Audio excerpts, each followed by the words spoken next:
The director has fallen in love with me, so I'm going to be his wife. I'm the only one who supports Edward. We are getting married soon. I feel bad, but I want to protect Olive. So please leave." I just stood there, stunned. What on earth were they saying? Edward and Olive were smiling at each other, completely immersed in their own world.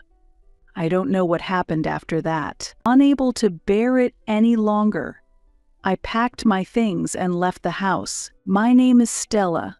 I work at the animal hospital my husband runs. In a sense, I am the director's wife. However, although it's called running a business, the staff consists only of my husband, Edward, and myself. Even I think so, but indecisive me and easygoing Edward are not the type to work briskly and efficiently. That's why we decided to work in a small workplace where we don't have to mind each other, only visible to each other. That's why we've gotten to where we are without hiring any other staff. With just the two of us, the income is sufficient for our lifestyle. Our animal hospital, just for Edward and me, was always a stress-free and comfortable space. I thought this peaceful life would continue forever. However, I was unaware that the balance of our relationship was gradually crumbling. Then, one day, an unexpected big change came. "Here is your tea latte order." I was surprised and stared at the steaming tumbler placed in front of me. On this year's first hot summer day, what I ordered was not a hot tea latte, but a chilled citrus tea. I never expected such a mistake to happen at a cafe I visited to escape the heat. I supported my face with my hand as I stared at the tea latte. What should I do? I just need to tell them they made a mistake with the order. But this cafe is an important place where we often hold meetings for our animal hospital with Edward. So I don't want the staff to dislike me or think I'm a complainer. But I can't bear to drink a hot beverage on such a hot day. Isn't it okay as long as you can drink it? Or maybe you could just order a new citrus tea, Edward suggested, but I wasn't happy about paying for 2 drinks. My usual indecisiveness was hindering my actions. As always, even though I know I should act quickly, I can hardly make a decision. Today, after hesitating for a long time to Edward's dismay, I finally decided to ask for an exchange. "Are you doing that now?" The cafe staff, who characteristically drawled their words, made a clearly displeased face when I pointed out that I ordered a citrus tea. But let me repeat, this mistake was not my fault. Moreover, the product had just arrived, and I hadn't even taken a sip yet. The cute staff member, who looked charming with twin tails, coldly responded to my complaint, despite her appearance. "Just put up with the tea latte since it's already been served." I was shocked by the staff's attitude, laughing off the mistake. She seemed to have no remorse at all. I felt ridiculous for having put up with it. So I ended up calling out loudly, "Excuse me, is the manager here?" When the person in charge hurried over, I explained the situation in detail. The staff member who initially responded fiddled with her twin tails, looking sullen. "Olive, it's you again. But, well, you've been scolded by other customers before, right? And you often make mistakes with orders.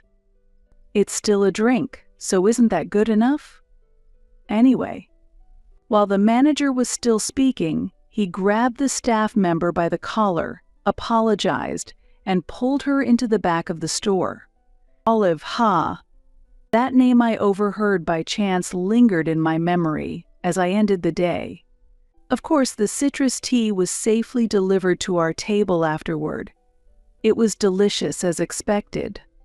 I truly felt happy enjoying the afternoon with Edward during the holiday, until I went to work the next day. "Please take care." "Excuse me." I was shocked and stood still, waiting for me at the animal hospital. After I had finished the morning chores, was Olive, the staff member I had seen at the cafe. You know, she was fired in the end, Edward quickly explained next to me. It seems that after our incident, Olive was fired from the cafe. Although it was only for a short time, it was clear she was a troublemaker, so I wasn't surprised by the news. The cafe's manager must have had a hard time deciding to fire her. However, how it was related was unclear. It's sad, isn't it? That's why I intend to have her work here from now on. What? Really? It wasn't just a surprise that immobilized me. My mouth agape, I found myself unable to move for a while. There was so much I wanted to say. Firstly, the plan had been for just my husband and me to run this animal hospital. Due to our natures, which are wary of being encumbered, we wanted to avoid hiring others. Secondly, while I sympathize with Olive being fired from the cafe, there were valid reasons for it. Hiring someone with a problematic past could invite trouble. Moreover, there is no need to employ such a person. This isn't like rescuing stray cats or dogs. While I do feel sorry for her, I don't think she is suited for customer service. As I desperately tried to make my case, Olive muttered beside me, "I guess you wouldn't want someone young like me around." "Because you're young who said that?" However, Edward quickly latched onto Olive's comment. "Hey, are you jealous of this young girl? That's rather immature for an adult." Suddenly, it was as if I was being portrayed as a troublesome old lady, jealous of a younger woman, but that wasn't it. I argued fervently. The problem wasn't Olive's age, it was her rude customer service attitude. But no matter how much I pleaded, they just laughed, as if I was some petty old woman jealous of a younger one. Before I knew it, Edward and Olive were in cahoots, and I was left isolated. "Don't worry. I won't leave you hanging." Wow, the director is so kind. You're lucky, madam. What is this act? While internally rejecting the notion with every fiber of my being, I tried to steer the conversation back, but it was futile. Edward's pitying smile and Olive's smug expression pricked at my heart. I am the director, therefore the decision is mine. In the end, Edward unilaterally decided to hire Olive, completely ignoring my opinion. My pride was already in shambles, but worse was yet to come the next day. First, let's put Olive at the reception. Having a young person there brightens things up. I was shocked. Had Edward forgotten how Olive handled customer service at the cafe? Having her show the same attitude at our animal hospital's reception would be a problem. However, my concerns were once again dismissed by Edward. "Are you still saying that? It's your bad habit to be dissatisfied when things don't go your way." What was he talking about? The only reason it had worked so far was because it was just Edward and me, not because I was fixated on the reception position. I was simply pointing out that Olive had a problematic personality, but Edward was convinced I was hung up on the position. Reception work is something anyone can do. In front of Edward's definitive statement, I had no choice but to stay silent. Olive also confidently declared, "Reception? Piece of cake. I'm great at customer service." "Fine. I don't care anymore. Whatever happens, happens." Olive insisted on working the reception alone from the start, and I decided to focus on the back-end tasks. If she thinks reception work is so easy, she can go ahead and give it her best shot. Oh, a new receptionist? She's adorable. I've been thinking for a while, it must be hard with just you. You've got a great apprentice, madam. Surprisingly, the feedback from the customers was overwhelmingly positive. Olive's naturally friendly demeanor made a good impression, and the pet owners praised her cuteness. Listening to this, my feelings were complicated.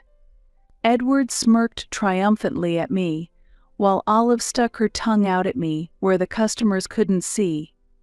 I should have been happy that a staff member at my animal hospital was doing well, but I couldn't bring myself to be genuinely pleased, and I hated that about myself. However, this was just the beginning. Where is Olive? As she got used to the job, Olive began to slack off frequently. When the pet owners were gone, she would go to a nearby convenience store to buy snacks. In the worst cases, she went to a major fast food chain to buy food, then held little tea parties in the air-conditioned server room. As a result, the reception area would become crowded, and I had to bear the brunt of the frustrated pet owners' anger due to the long wait times. Additionally, Olive once left a drink on top of the server, causing water to seep inside and halt the electronic medical record system. There were also cigarette butts scattered around the server room. Fortunately, the sprinkler system didn't activate, but upon investigation, we found that the wiring had been intentionally cut. Fixing all these problems would take a considerable amount of time. Sigh. I couldn't help but let out a deep sigh. I opposed this because I saw it coming. You shouldn't eat snacks during work. You shouldn't frequently enter the server room without a reason. Eating and drinking in the server room is prohibited. And how am I supposed to explain these basic things to an adult? While I was thinking about this, I spoke to Olive. "Excuse me, what?" To my surprise, Olive suddenly started crying, and this was in front of many pet owners. Oh dear, poor thing. To others, it must have looked like a mother-in-law bullying her daughter-in-law, even though I hadn't done anything. Hearing the commotion, Edward rushed in and hurriedly separated Olive and me. "What are you doing?" "No, I tried to explain the situation to Edward in a panic, but it was too late. The pet owners in the waiting room, my husband Edward and Olive, who stood behind him with a sarcastic smile, all held hostility towards me. No one was on my side. Edward yelled, "I told you to leave Olive alone." The room fell silent in an instant. I could see the pet owners looking at us with concern. Such a scene was unimaginable in this animal hospital before. Edward, standing protectively in front of Olive, harshly reprimanded me further. "Stop it. Your attitude is embarrassing." Did he know? Did he know that behind him, Olive was smirking and sticking her tongue out at me? I wanted to explain everything properly, but the fear of being publicly scolded by a large man suppressed my thoughts. Edward might not have been aware, but when he shouted at me, his face showed a notable sense of superiority and excitement. The feeling that saying anything would be useless kept me silent. "Understood," I said, and quickly left the scene. I roughly shoved my smartphone and wallet into my bag and ran out through the back door. From that day onwards, as the director, Edward forbade me from working when Olive was present. "You're exhausted. You should take some time to rest." Those were the only words Edward said to me after I got home. I didn't know what kind of conversations he had with Olive, nor did I want to. I believed that asking would lead to no good results. Though Edward's tone was softer than it had been at the hospital, his dissatisfaction with me was still apparent. Even when I tried to explain what had happened at the hospital that day, his attitude didn't change. "I understand, but there's no need to scold her to the point of making her cry." He genuinely believed that I had made Olive cry. That misunderstanding shattered me further. Since then, the days continued where Edward and Olive worked during the day, and I came in only after Olive had left. Mornings began with watching Edward leave for work happily, and evenings started with me heading to the clinic as Olive went home. The animal hospital in the evening was far from clean, left in disarray after Olive's free-spirited actions. I cleaned up the mess and then got to work on my tasks. Edward never helped with the cleaning, barely spoke to me, and left right on time, leaving me behind. "If you properly reflect on your behavior, you can come back," Edward would say, but it was clear from his tone that he didn't mean it. He probably found it easier with just Olive rather than having me around.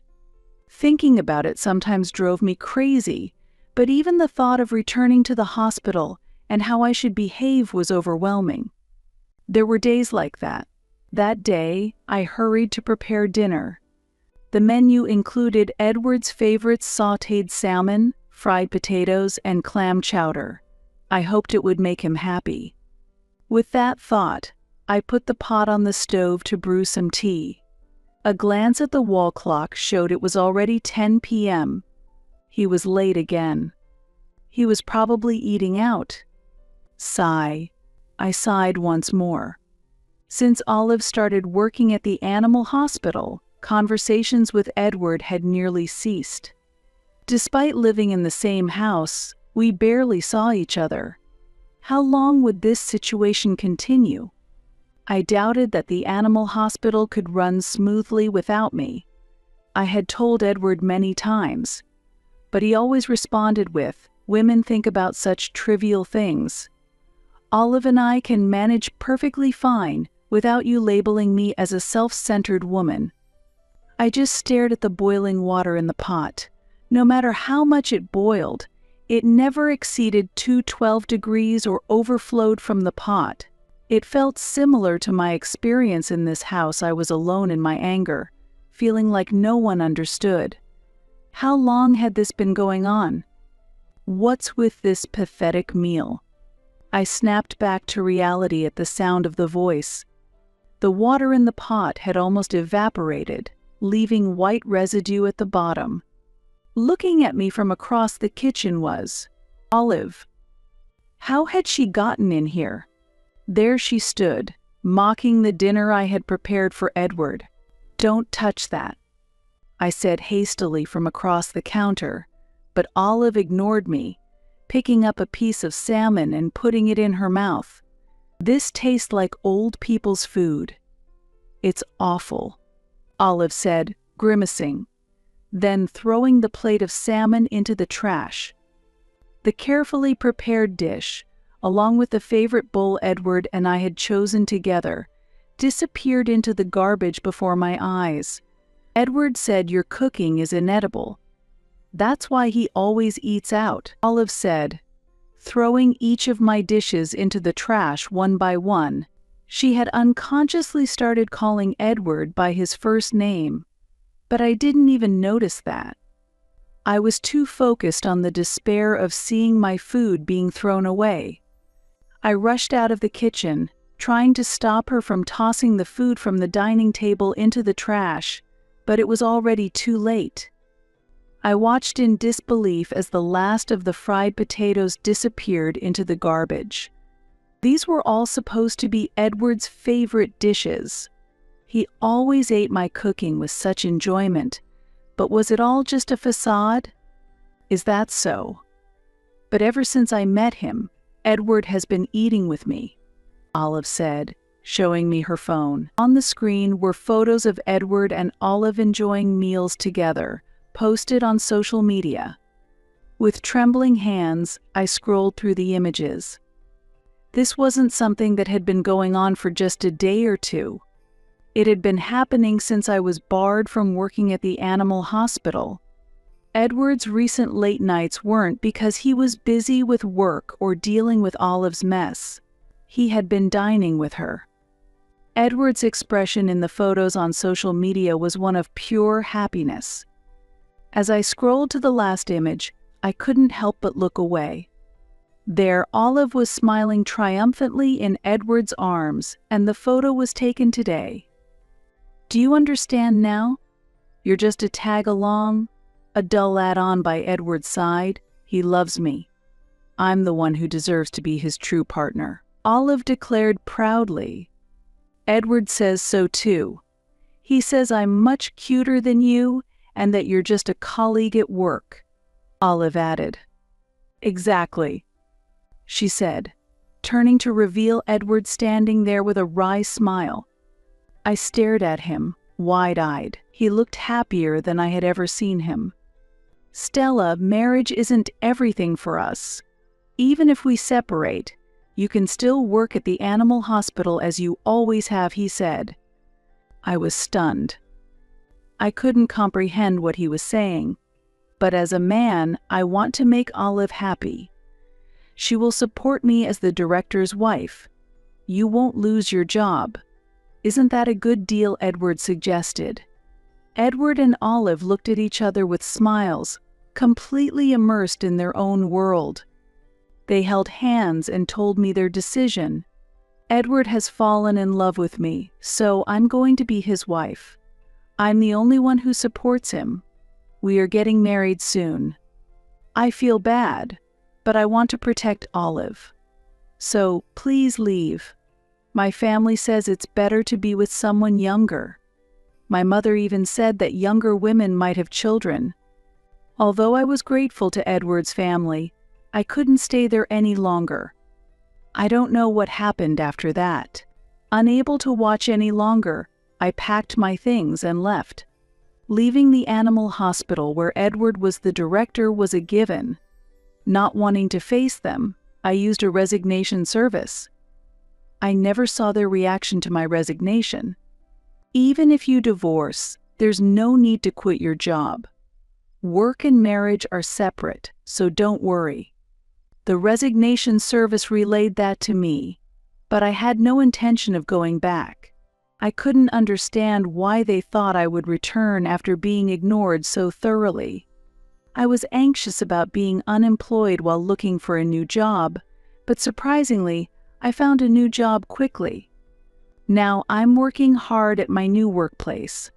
A senior from my school days introduced me to my next job, which was also at an animal hospital.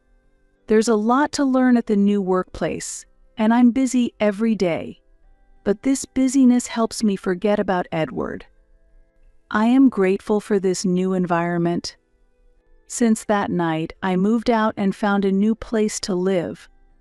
During the move, I welcomed a new family member, a 6-year-old beagle who had been rescued. She's not as noisy as a puppy, making her a perfect partner for my single life. Her name is John.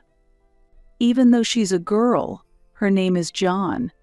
The shelter staff named her, and she seems to like it, so I call her by that name too. One day I was startled by John's unusually loud barking and looked outside to see an unexpected person standing there. Oh, here you are. The person standing there was Olive, now Edward's wife. She sighed deeply and shook her head. I never expected to encounter Olive at such a busy time. I felt an urge to close the door, but she had already seen me. Olive looked at me with those eyes that always charmed people and said, "How terrible! Where have you been hiding?" "The animal hospital has been so hectic." "And what do you want?" I replied coldly, causing Olive to look slightly shaken, but that wasn't my concern. I wondered why she thought she would be welcomed in this situation. "Huh? Oh? I finally found you alone and—" "What is this?" "Hurry up." "I'm busy," I calmly urged, trying not to show any emotion. I didn't want to experience another commotion like before. However, Olive seemed to take this as an invitation, took a deep breath, and with a mischievous smile like a mother about to surprise her child, said, "I have some very good news today." There was no way this could be good news. I didn't have the patience to waste time on such matters. "I already told you, I'm busy. Get to the point." Well. My curt response momentarily left Olive at a loss for words, but she quickly regained her smile and said, "It must be tough doing everything on your own." So I thought Edward could come back and help. I don't need him. Olive's expression changed instantly. The look of utter shock on her face was exactly like a pigeon hit by a pea shooter. Her expression was a perfect depiction of surprise, one that should be included in a dictionary of idioms. "What? Why? Didn't you like Edward?" "I'm not interested anymore, and I don't care." But more importantly, I looked at Olive's face and smiled. "What do you think about an animal hospital without a licensed veterinarian?" The truth is, I was the only one with a veterinarian's license at that animal hospital. Edward had the title of director but didn't have a single qualification. He complained about being beneath someone as a man, so I reluctantly made him the nominal representative. Moreover, he didn't have any qualifications as a veterinary nurse or a groomer. In reality, he was just an animal lover doing odd jobs. We met at the same prep school, both aiming to become veterinarians. I passed the exam on my first attempt, but Edward failed year after year. He repeated the exam many times, but eventually his family's financial support reached its limit, and he had to work with just his high school diploma. However, impressed by his deep love for animals, I believed we could build a wonderful animal hospital together. We got married and opened a small hospital. That's the animal hospital Edward and I worked hard to build. Edward felt embarrassed by other qualified professionals, so we didn't hire any staff. And that's how we ended up in this situation. In fact, Edward had contacted me several times. "Even if we divorce, we're not strangers. You can always come back. Even if we separate, you're still an essential partner in the business. Come back whenever you want." It was a joke when I said Olive's cooking was good. "Actually, your cooking is the best, so come back anytime." When I saw these messages, I couldn't help but laugh. Edward's intentions were immediately clear. Without me, he couldn't continue his favorite pretend veterinarian game, and he was struggling. It seemed he wasn't even getting decent meals. If he thought I would jump at his words and come back, he was underestimating me too much. I made sure Olive understood that too. "Actually, I'm the current director now." "What?" In fact, I decided to take over an animal hospital from a friend from university who was moving overseas after getting married. Right now I'm busy preparing to open that hospital. So, I don't have the luxury of working at another hospital. The look on Olive's face was priceless. Her expression went from pale to flushed in an instant. She probably thought she could live an easy life as the director's wife after marrying Edward. She still didn't understand how unstable and challenging running a private practice can be. Rumor had it that the animal hospital without a veterinarian was now almost in a state of closure. With no clients coming in, Olive and Edward sat at the reception, trembling in fear as they watched their savings dwindle each day. With no revenue and only expenses piling up, that was the inevitable outcome. "What? You betrayed us. Why won't you work at our hospital?" Could there be a more unreasonable anger? They insulted me and drove me out, saying I was ugly with jealousy and that my cooking was terrible. That's all in the past. You're too hung up on it. That's why people don't like you. What on earth was she talking about? They must have gone through life doing everything half-heartedly, never reflecting or apologizing. I looked at Olive's angry face with cold eyes and slowly, deliberately, forced out my words. "Yes, I'm very particular. That's why I won't forgive you." "Huh. Why?" "No reason was necessary. I decided so. You have no choice but to accept my decision, and you have no right to complain about it. If you continue, I will call the police. Is that what you want? At last, Olive seemed to grasp the situation. Then what are we supposed to do about the clinic? Realizing her wishes wouldn't be granted, Olive shouted, tears welling up in her eyes.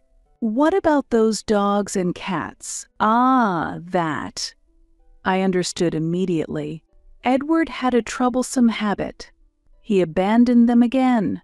He would bring home any poor dog or cat he found. I initially saw it as Edward's kindness, but that changed quickly. Shortly after our marriage, the number exceeded 10. Moreover, Edward himself would quickly lose interest and neglect their care. Edward, you promised to take care of them. Sorry, Stella. You're a veterinarian, so it should be easy for you. How many times had we repeated this conversation? But they were living beings. I couldn't abandon them midway, so I reluctantly took care of them while looking for new owners. I ended up taking care of all the dogs and cats. I was like a one-person shelter.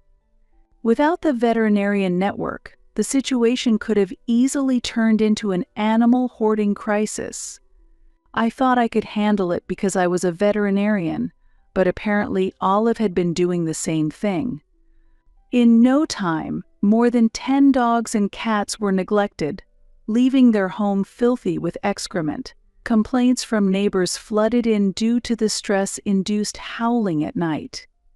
I can't live in that house anymore. You have to come back and take care of them. I couldn't help but laugh. Why should I go and clean up? You're his wife. You're supposed to support Edward, aren't you? Olive fell silent for a moment, likely remembering the words she used to drive me out. But then, she started screaming hysterically. I only married him because I thought he was a veterinarian. If he's a worthless man with no skills, I wouldn't have married him. No money, a filthy house, it's all the worst. That's how it is, I said, turning back to the entrance of my new animal hospital.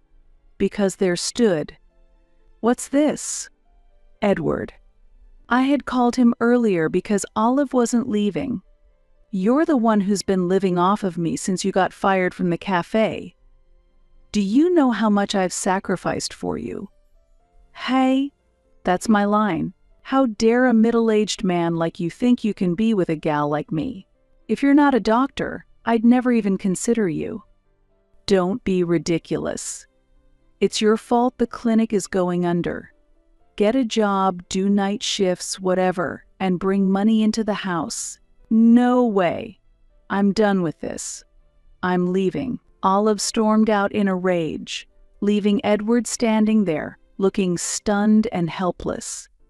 Then you're going to pay back all the money I spent on you. I'm sick of it. The unbearable shouting echoed through my new workplace, making me feel nauseous.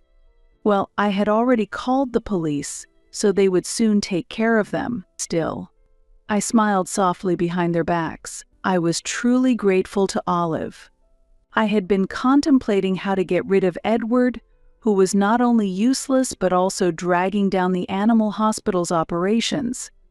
He could never do more than odd jobs, yet he flaunted foreign cars and branded suits. He wanted to be the director without being a veterinarian.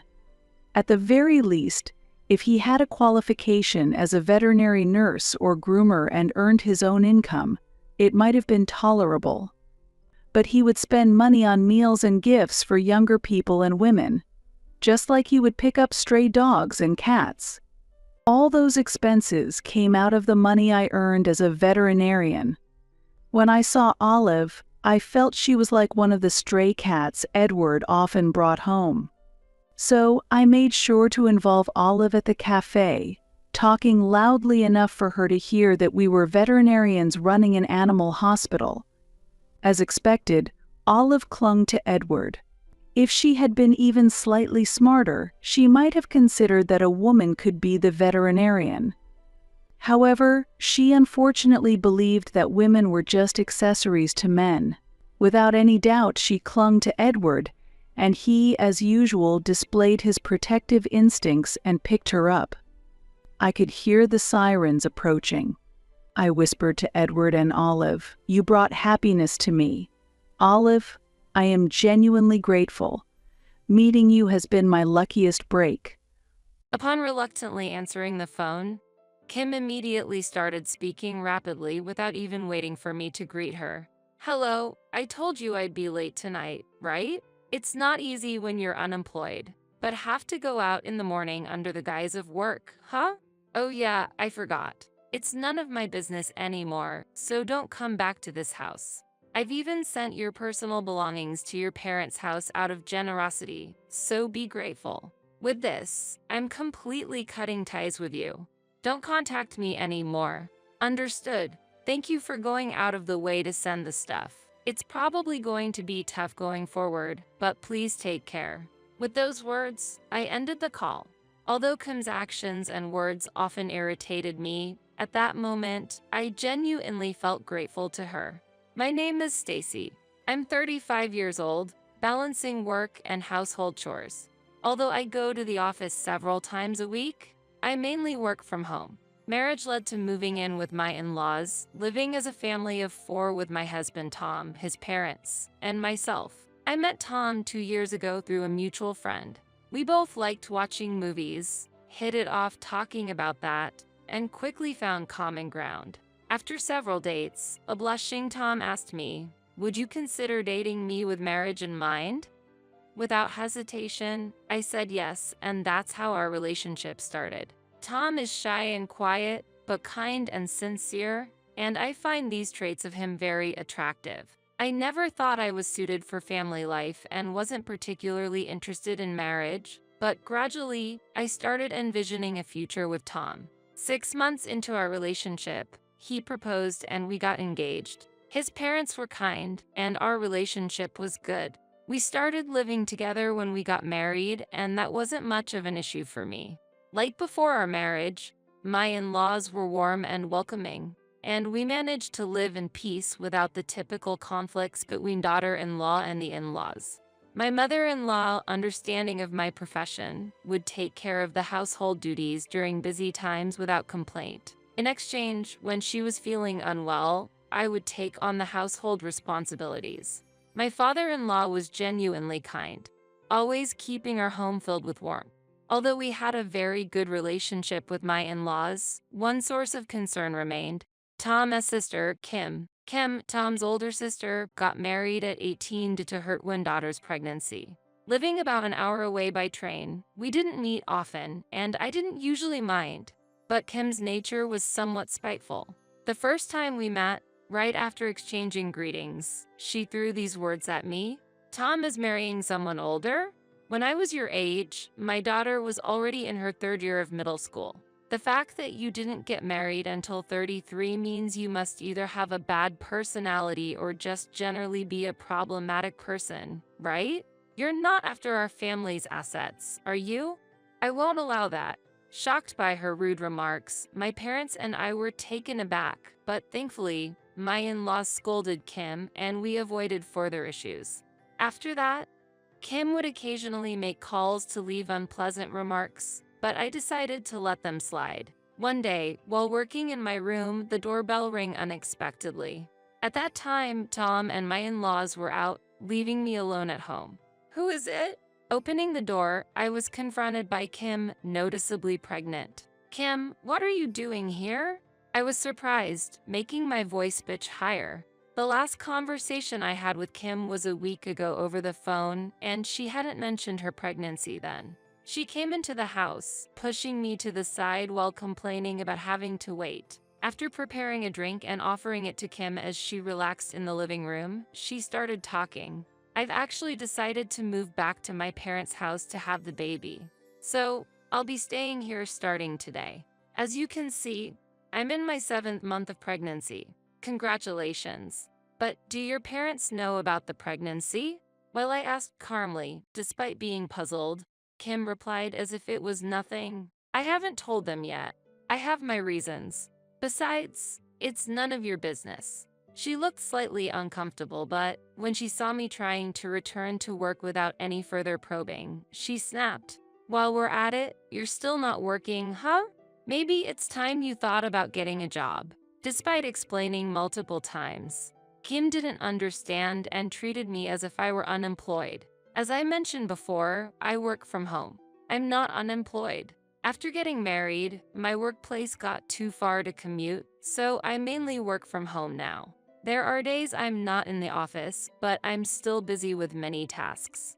As I said that, Kim smirked disdainfully and said, "Yes, yes," as if lying would do any good. "I can see right through you. You're just playing around on the computer, aren't you? The other day, you were wearing headphones and talking. Were you playing an online game? You might deceive others, but you can't fool me." Like I said, I was having a remote meeting call. I replied, frustrated with Kim's attitude, but she seemed unconvinced. A meeting," she said, staring into my eyes. "I'll ask you bluntly. You married Tom for our family's assets, didn't you? Choosing to live with someone as plain as him and even with his parents, it doesn't seem like a satisfying marriage. You couldn't endure it if you didn't have anything to benefit from. You're probably after my father's retirement funds, aren't you? But I've seen through your plans. I won't let things go your way. I will reveal the truth and get you out of this house, so be prepared." Kim seemed to misunderstand that I married Tom with an eye on the family's wealth. No matter how much I argued, she wouldn't listen. Additionally, I found out that Kim hadn't told her parents about her pregnancy.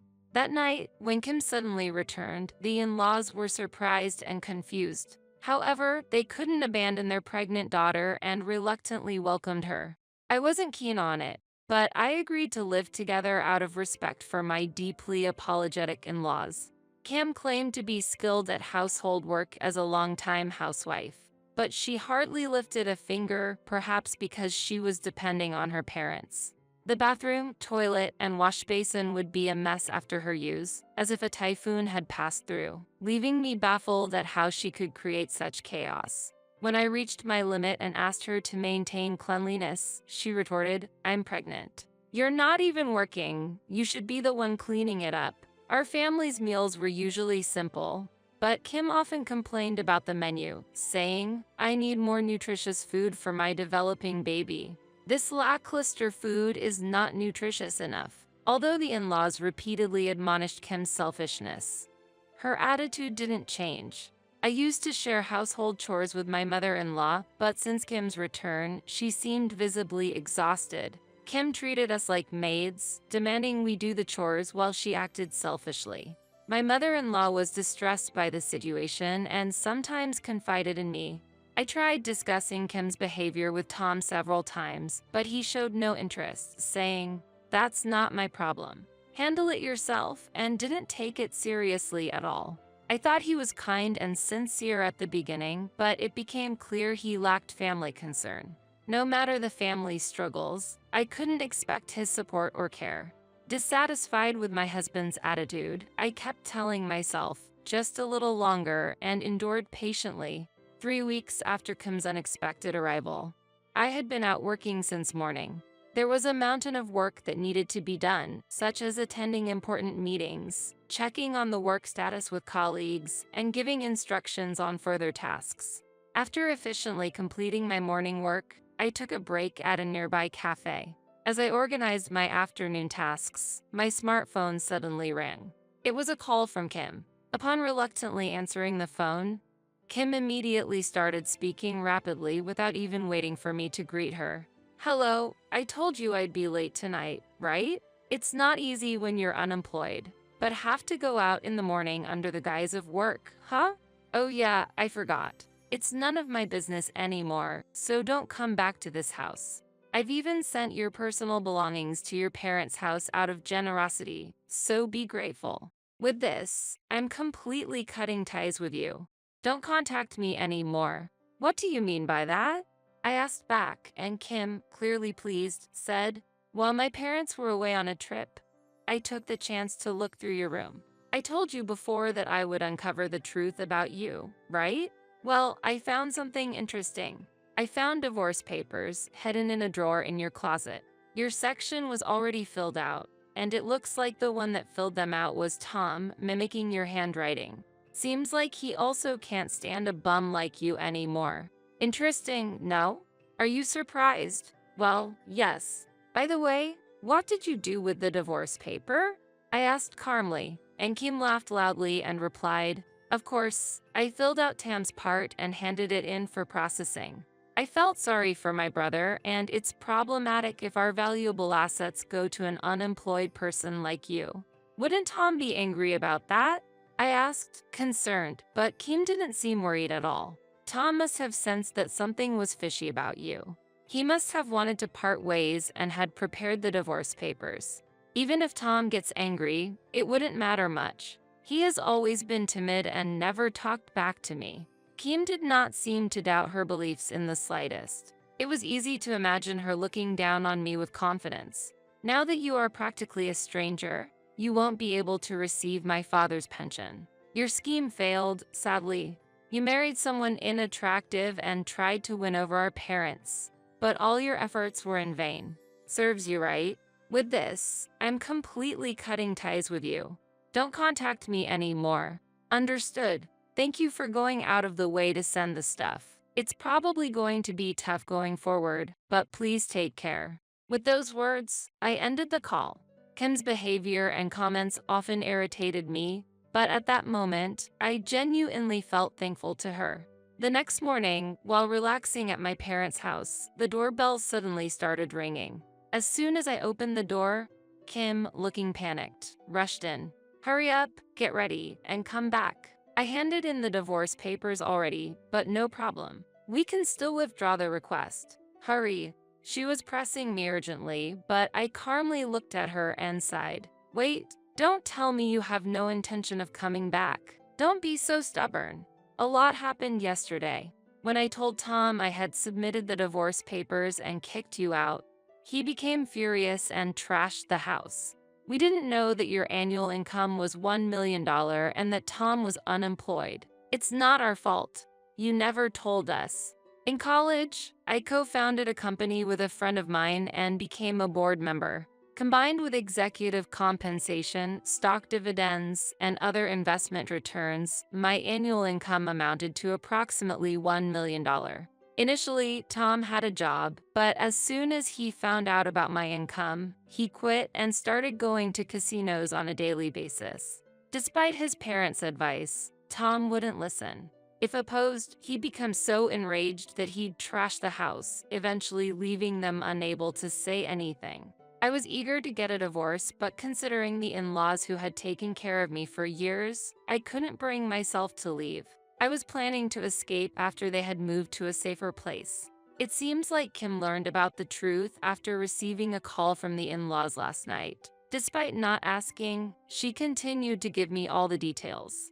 My mom called me yesterday to tell me that they used Dad's pension to move to a nursing home, and that their trip was a lie. I can't believe they hid such crucial information from their own daughter. She said, "We left you the house, so from now on, live without relying on others." What am I supposed to do now? I'm pregnant. You are my sister-in-law, so do something about it. Kim lamented with tears in her eyes like some kind of a tragic heroine, but I showed no reaction and replied calmly, "Sister-in-law? Who are you to say that?"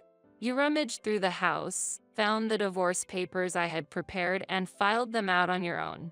You even put together my belongings and sent them to my parents. Sure, I appreciate that, but that was also you could sever ties with me, right?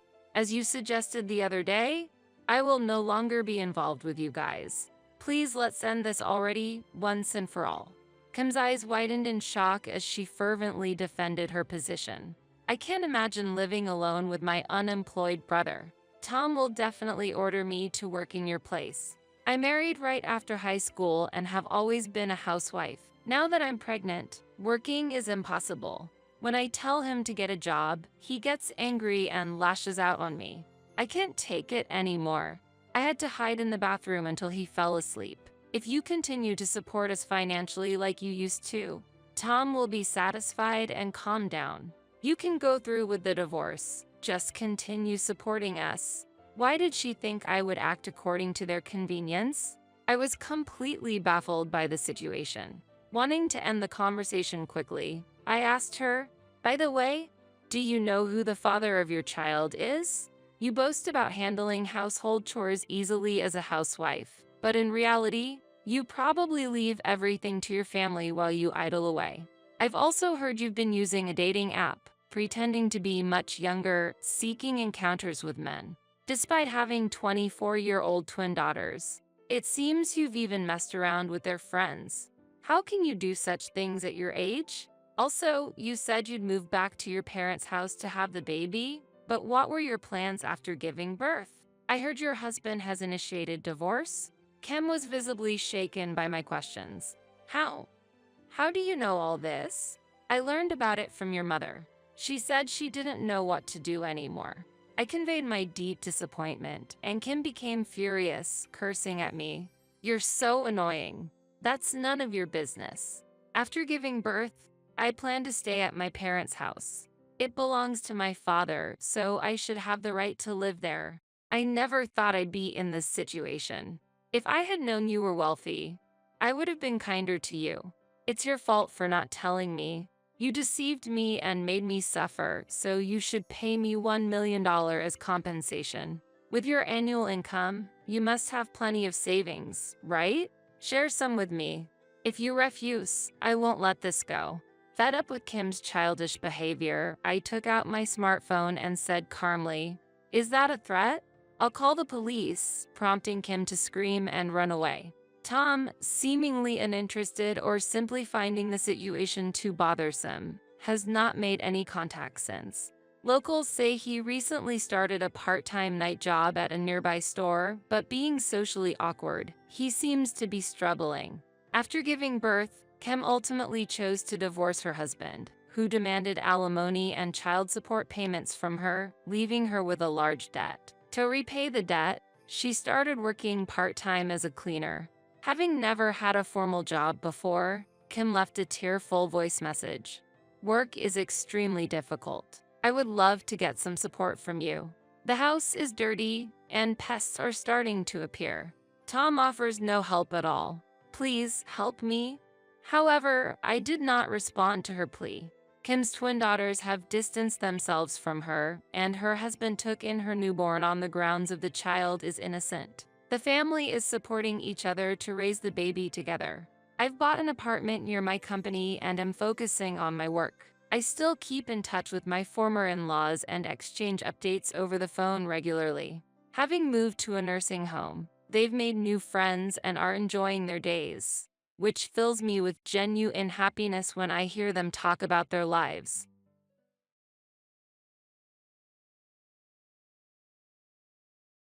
It seems my husband has been possessed by an evil spirit. This house will be given to Jenny. If you disagree, let's divorce. To think that the house I bought would be given to our eldest son's spouse. You better leave this house quickly. Haha, my husband sided with his daughter-in-law. I will put the house under my name. A monthly repayment of $1,800 is possible. Haha, my eldest son is also on his wife's side. Well, I'm no longer attached to such a dirty house. Then, as you all say, I will leave this house. You three will suffer from now on. Be on the lookout for what's about to happen. My name is Dorothy, and I am 60 years old. I hold a senior position in a leading company and have a higher status than usual. I live with my husband, Frank, who is 2 years younger than me. Last year, we renovated our house in preparation for the future. Our house was built by my father and has aged and deteriorated over the years. Therefore, we wanted to improve the living conditions to spend the coming years comfortably. However, considering our age, the monthly repayment amount is somewhat high at $1,800. But since I am an executive at a large company, the chances of passing the loan screening are pretty high. Frank works in management at a medium-sized restaurant but earns less than me, so the loan is more likely to be approved in my name. My salary alone makes it difficult to continue with the house loan. This house, originally belonging to your father, is currently registered in your name. I'm sorry, but could you take on the full amount of the loan? In return, I will contribute more to the household than before. After such a discussion, we decided to renovate. The renovated house has become more comfortable to live in, almost like a different place.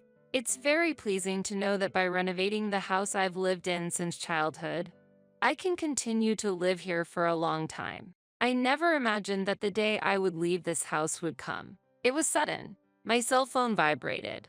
I'm getting married. My son Steve told me over the phone. Steve is 31 years old and works as a middle manager in a leading company. My eldest son, who has always been an excellent student, devoted to his studies and club activities, has continued to be enthusiastic about his work as an adult. That might be why I have never heard about his romantic relationships.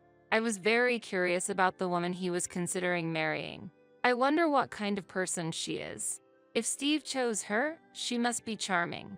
However, I'm worried that Steve, who has little experience in love, might be taken advantage of by someone with ulterior motives. I was filled with excitement and worry about meeting the woman my son brought home for the first time. Then, the day of the first meeting arrived. A woman with brown hair and a white chiffon dress, exuding purity, came to visit. I'm Jenny, please take good care of me. She was polite and charming, making for a likable first impression. I'm honored to meet you, father and mother. She smiled, showing her sparkling white teeth. If it's her, I can entrust my son with ease.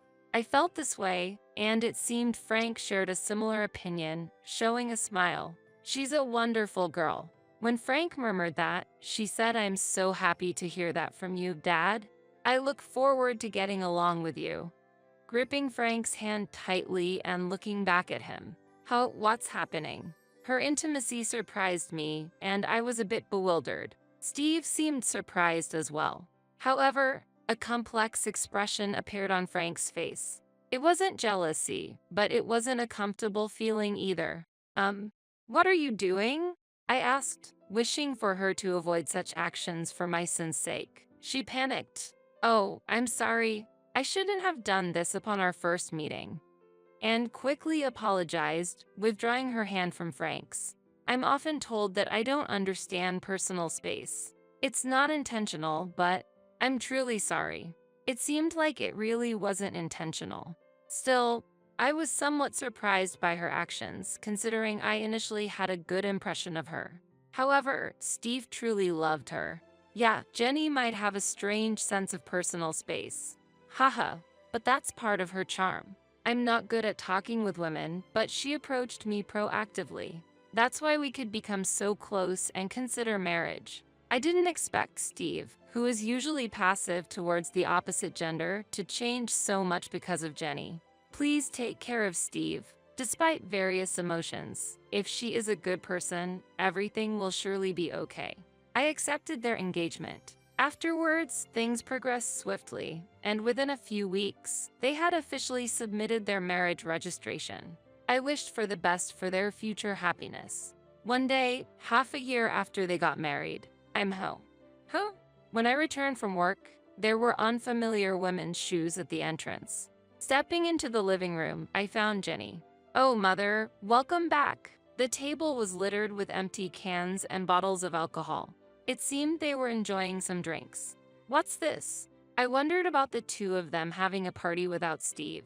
I happened to meet Jenny on my way back from work. We talked about wanting to get closer, so we decided to drink together. But since it was before payday and money was tight, I suggested drinking at home. Why have a party at home? It would have been ideal if Steve also joined, and we all could have had fun together. I don't want to intrude on the newlyweds, but it would have been better if we gathered at Steve and Jenny's place. I tilted my head and answered, Indeed, we could have done it at our house, but the beauty of this residence is exceptional, and our place is a bit messy right now. Jenny's speech was unclear. She was slurring her words, clearly quite drunk. Hearing her normally precise speech become lax under the influence of alcohol was unexpected. But what was the reason for enjoying the alcohol just between the two of them? Why didn't you call Steve? I found it unusual for a daughter-in-law to come to her in-law's house to drink, especially during the honeymoon phase. After seeing them together, I started to look for Steve. Steve is currently busy with work and working late into the night. Because of that, I've been feeling very lonely. Jenny said, starting to cry. It's okay, Jenny, you've done nothing wrong. The problem lies with Steve, who leaves you alone despite being newlyweds. Saying this, Frank gently stroked her head. What? Father, what is this situation? I feel increasingly uncomfortable. Look, Frank, Jenny is Steve's wife. It's wrong to do this, especially to Steve. I scolded Frank for his excessive behavior. And then, suddenly, oh, don't be so harsh on father. Jenny stood up for Frank. What? I reflexively uttered in surprise, confused by her statement. I had a lot I wanted to say, but the day's fatigue made everything feel bothersome. I'm going to take a bath. Please clean up after yourselves, I said with a sigh and headed to the bathroom. Afterwards, I called Steve to explain the situation, and he replied that he would leave work and come to pick her up immediately. Jenny's behavior seemed very odd to me. However, the fact that Steve rushed over to get her showed me how deep his affection is towards her. But I couldn't shake off the feeling that their future domestic life might be somewhat troublesome. Reluctantly, I decided to give advice about their future life when Steve arrived. While lost in thought in the bathroom, quite some time had passed. Returning to the living room with a somewhat dazed mind from the heat, Steve should have already picked up Jenny, but oddly, despite coming by car, they both seemed to be enjoying alcohol. Steve, you came by car, right? Why are you drinking?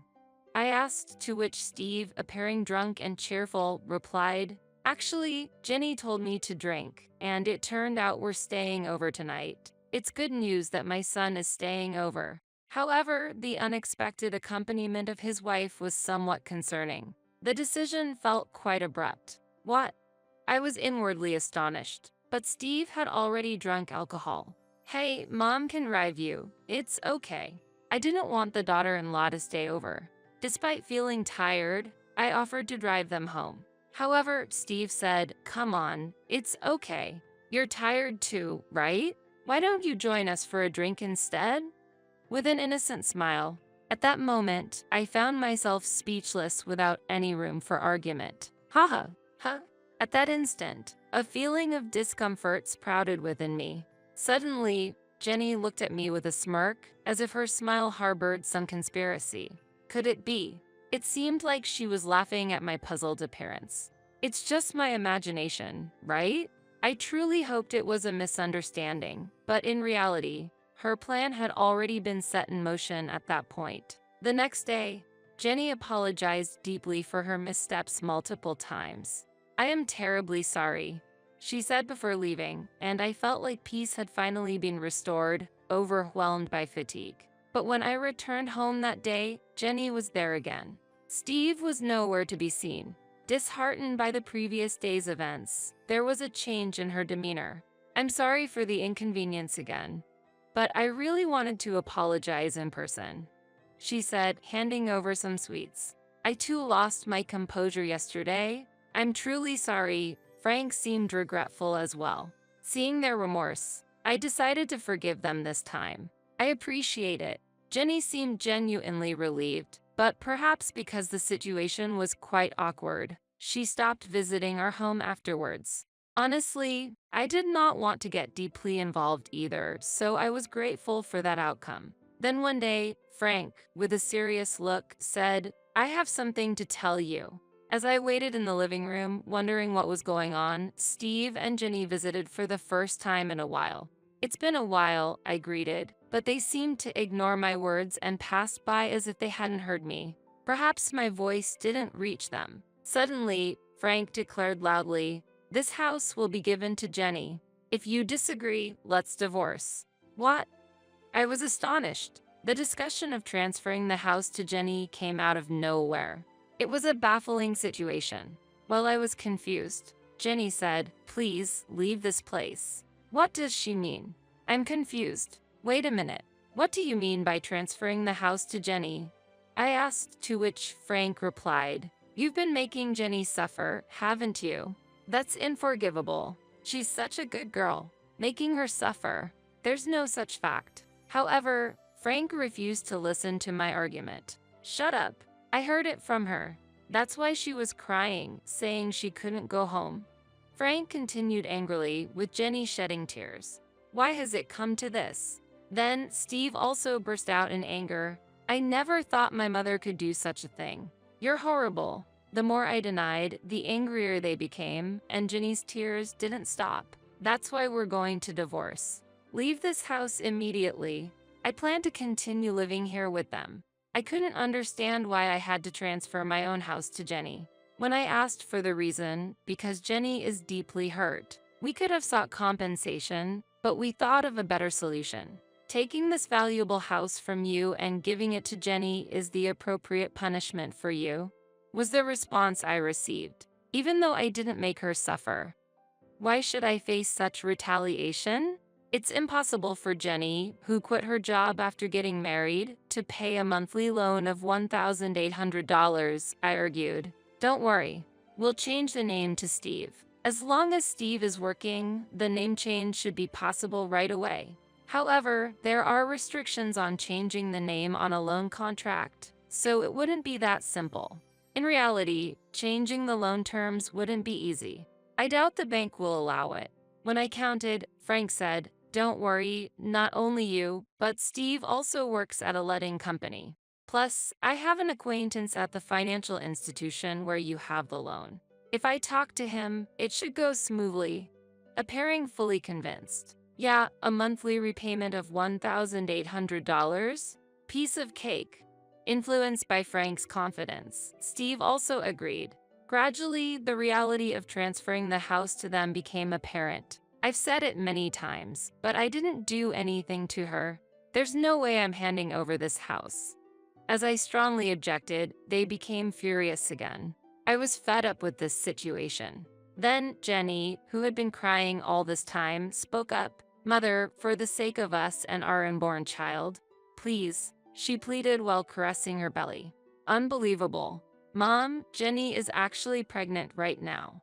If her mental state becomes unstable, it could lead to the worst-case scenario. That's why I hope you can be a bit more lenient. Steve revealed the fact of her pregnancy. Indeed, stress during pregnancy should be avoided. However, being forced to transfer my home based on unfounded accusations is unacceptable. My heart was filled with turmoil. I need some peace and quiet, I said, leaving the scene for the bedroom. Could I have unconsciously made Jenny suffer? I pondered while lying in bed when I found a strand of brown hair on the bed. What's this?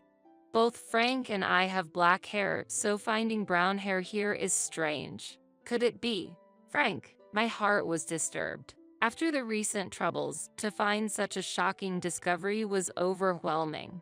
I was getting confused. What's in the world? I cried myself to sleep. Waking up late at night, I was headed to the living room when I heard voices inside. Apparently, Steve and Jenny hadn't gone home yet.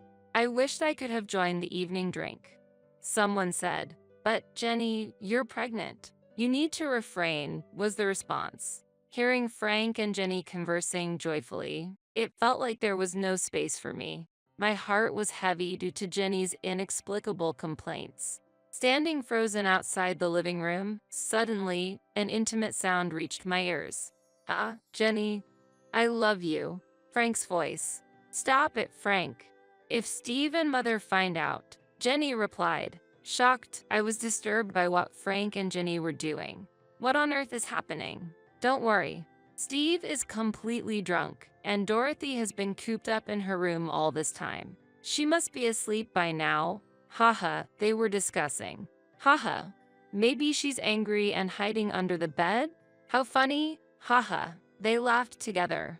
The brown hair I found was probably Jenny's. This is very unpleasant. What were they doing on my bed where I slept? I felt sick. They intend to push me out and secretly enjoy themselves with Jenny. My house, being used inappropriately like this. Fine. I'll leave this uncomfortable house behind. However, I won't forget this. I thought to myself. The next day, I appeared in front of the three as if nothing had happened. In reality, I couldn't sleep in that bed anymore, too shocked to even close my eyes. So, you've finally decided to transfer the house? They smiled all at once when I said, I've decided to transfer the house. Great. Let's go for the name change procedures. I'll easily pass the loan screening. Steve was excited. He knows nothing. Although it saddened me at the moment, I had no intention of revealing the truth to my son. He wouldn't listen to his mother since he was under his wife's thumb. At least not yet. Afterwards, busy days of divorce proceedings and name changes followed. The name change process wasn't easy, but it was eventually completed. This house is no longer yours. Haha, Frank taunted. Hurry up and leave, old hag. Haha, Jenny whispered in my ear. I felt nothing but anger. They were the ones who were supposed to leave. I intended to make them, but not before getting back at them. Letting go of the home I had lived in since I was born was painful. Yet, I could no longer feel attached to a place associated with infidelity. I planned to use this abnormal situation to create turmoil between them. Wait and see when the time comes. A month after I left the house. I'm ready, is what I said and headed to my former home. As I pressed the doorbell, Frank responded irritably, "What do you want, stranger?" Despite it being our first encounter in a long time. I have something to discuss. Won't you let me in? I answered firmly. Why should I let you into the house? Frank stubbornly refused my entry. I have something very important to discuss, especially to Jenny. An important matter concerning Jenny? Frank's response shifted. Mentioning her name, they readily invited me inside. Using her name was the last thing I wanted. However, it was clear that Frank was heavily influenced by her, so I leveraged that. You're a stranger now. Stranger. Even though legally we're strangers after the divorce, that term felt too heartless. I was infuriated by Frank's reaction. Why are you here now? They became more guarded. I want you to see this, I said, displaying some photographs. What is this? Their surprised voices filled the room. The photos were of Frank and her on a date, captured by a detective I hired to follow them after our divorce, recording their moments together. Wait, what? This is... Steve was unsettled. So what? We're just daughter-in-law and father-in-law with a good relationship. Nothing more, right? Why would you take such meaningless photos? What do you want? They insisted they were just close. Really? Then what about this? I pulled out my smartphone and played a certain audio. I've always liked Jenny. Keep your voice down, or Steve and my mother-in-law will hear. Their voices and inappropriate sounds were recorded. What's this? On the day I discovered their relationship, I had secretly recorded their conversation. You're just misunderstanding. Frank desperately tried to explain. Misunderstanding? This is clearly a problem. Steve erupted in anger. Jenny just looked down. I pressed further. Let me ask you, whose child is in your belly, really? Steve's complexion changed. Could it be Dad's? He was lost for words. That's impossible. He always comes. Oh, she inadvertently confessed. You admitted it. You just said it. Their argument intensified and Frank and Steve got into a scuffle. Ouch! Jenny seemed to be in pain, which made them stop fighting. I seized the moment. Haven't I always said? I didn't make Jenny suffer. Did you lie to get rid of me, to convince Steve? Steve was shocked. No, I'm the worst. Why didn't I believe my mom? He blamed himself for being swayed by Jenny and doubting his mother. It's so clear now. We should talk about this. Steve raised his voice at them. Initially silent, with all this evidence, are you considering a lawsuit? Apparently, Jenny initially had genuine feelings for Steve. But upon visiting our newly renovated beautiful home before their marriage, she began to desire it. My family home was a bit run down, and I aspired for such a beautiful house. The interior was also quite lovely. She tearfully explained. Wanting the house, she decided to get closer to Frank, using opportunities when he returned from work to drink without Steve. The months she didn't visit the house, she became close to Frank, plotting to get rid of me. You could have just suggested living together from the start. When I said that, she remained silent before finally responding. I don't have a positive impression of mothers-in-law. My own mother and grandmother were always fighting, and my grandmother constantly bullied my mother. So, I wanted to avoid living with my mother-in-law. Getting rid of you was the only solution to live comfortably in a beautiful house. If she had such an image of a mother-in-law, she wouldn't want to live together. But to go as far as taking my husband. However, how did Frank perceive this situation? I knew I was being used, but I fell for her the moment we exchanged greetings, shook hands, and she smiled at me. Despite knowing he was being used, Frank fell in love and decided to abandon me to keep her by his side. You guys are really unforgivable, Steve said as both of them looked down, tears streaming down their faces. Steve decided to get a divorce. DNA tests on the newborn confirmed Frank as the father.